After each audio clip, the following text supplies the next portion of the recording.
عجب دنیا، یکی را دوست می‌داری دوستت نمی‌دارد، یکی را چشم دیدن نداری مشتاق دیدار توست، به یکی باور می‌کنی به تو باور ندارد، به یکی روزی خود می‌گویی به تو تهمت می‌زند، به یکی وفاداری می‌کنی بی وفایی نصیب می‌گردد.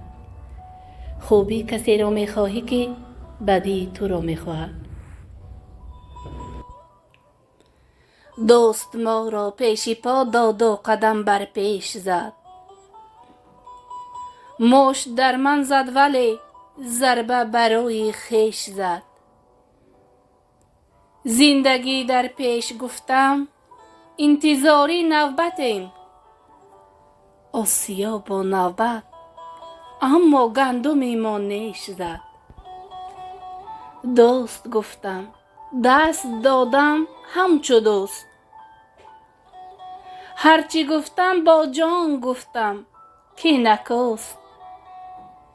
لیک امروز خنجر دیدم به پشت، پرسیدم خنجر ز کیست گفتند ز اوست.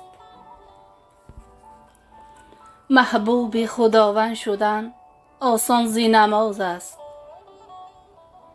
بیرون شدن از گفته شیطان ز نماز است. 5 وقت نماز است که برد با راه راست، با راه درست رفتن انسان ز نماز است. یکی با خامه تهمت می نویسد، یکی حرف از محبت می نویسد.